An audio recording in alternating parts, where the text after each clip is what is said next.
He was just a little boy when his family started searching for a soldier.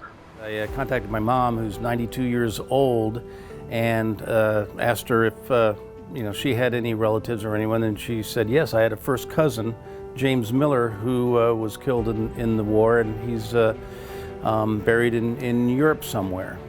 Decades later, a touching discovery as he takes us to the heart of his story.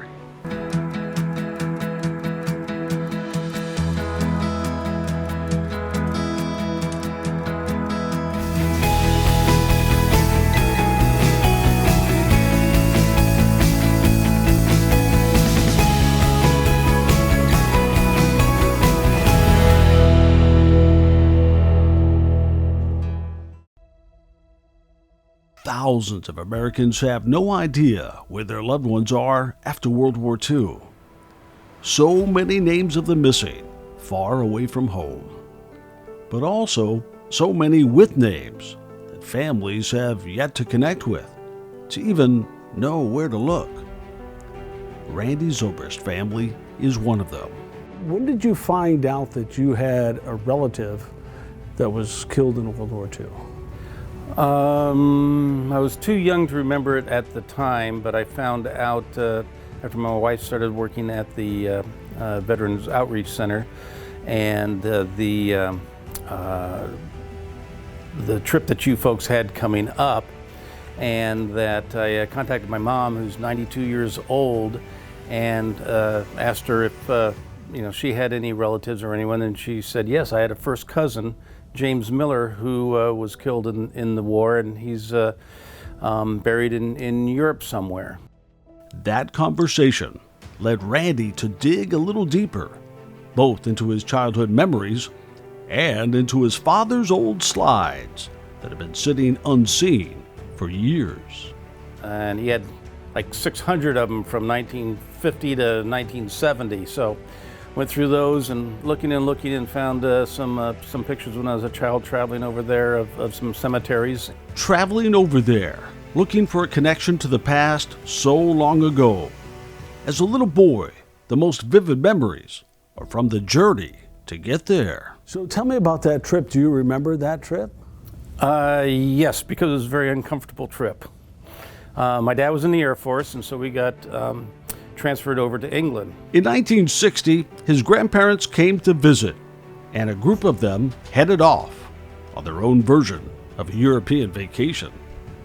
4 adults and Randy, a 6-year-old boy, all packed into a 1959 Volkswagen with the luggage strapped to the top. The luggage was piled on top of that on an old suction cup luggage rack. And I remember every hotel we'd have to go to, that thing had to come down, and my dad's distributing everybody's stuff, and it looked like it exploded, and then the next morning put it all back in again, and away we go up the hills, up the mountains. So you drive through the Alps with a VW already weighted down by people and luggage. Do you remember what it was like to see, can we make it up this next mountain? I remember that we went awful slow sometimes, and the car was making a lot of noise. I remember that. I don't even know if those cars back then had 50 horsepower, but it was a struggle, but it made it everywhere we had to go.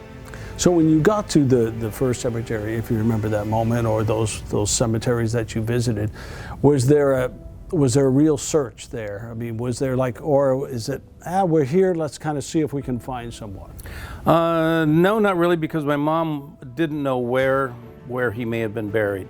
So, and my dad being in the Air Force, certainly has a kinship with his fellow airmen, and so we had a couple cemeteries that I recall. I just have pictures of one. What struck him most was the incredible visuals of the final resting places. I remember it as being impressive by the symmetry. I remember seeing very, very straight lines, and then I remember seeing some curved lines, which for me was more of a symmetry type of impression. So many headstones. Back then, it was so hard to know even where to look. After searching 2 cemeteries, the family packed back into that little car and drove away. without finding what they came here for, like so many families would do before and after them. A void in their lives, a piece of the puzzle, forever missing, but not for long, at least for the Zobrist family. I'm going to share a video with you, if you don't mind, of some of what we captured there. Just a little snippet here. Yeah, that's what I remember was very impressive. Was the cemetery.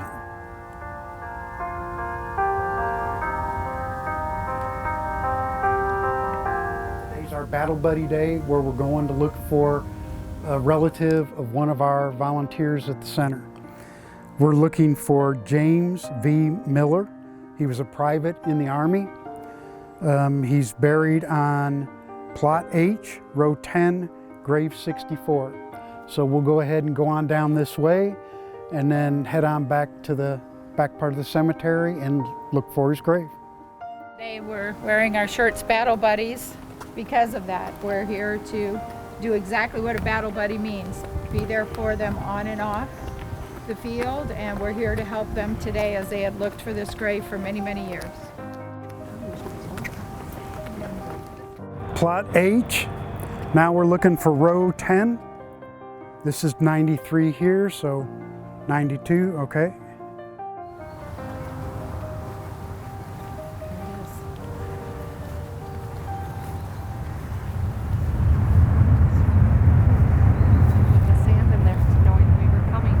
Yep. Saying that?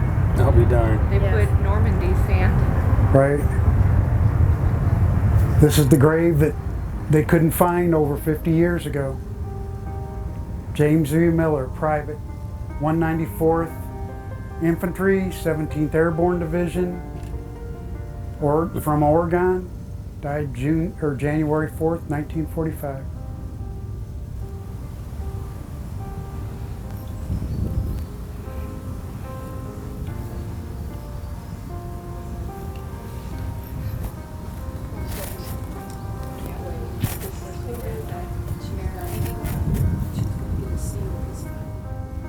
The family of the soldier we are about to honor has been searching for him for over 50 years.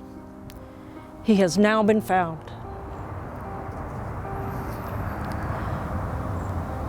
Roll call.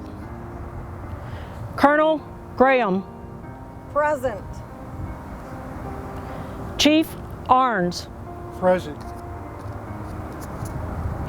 James Miller. Private James Miller.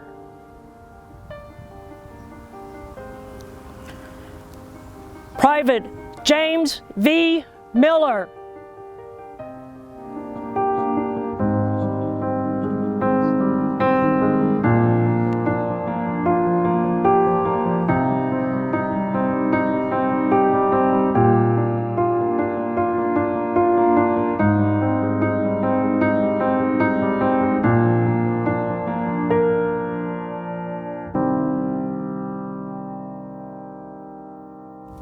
What's it mean for you to be able to see that? Well, that was moving. When you think about the 64 years that have gone by since I was in that area, not fully realizing the impact of that video, it would be, can't wait for my mom to see it. She's 92, and that would be very, very moving for her. Feel a real connection now to that part of the family and to the sacrifice of that family and so many others. Absolutely, it was like a treasure hunt, and you found that hidden treasure after all of these years. That's amazing. Thanks to our sponsors, Petersen Plumbing and Heating, QCA Pools and Spas, and Morrison Community Hospital.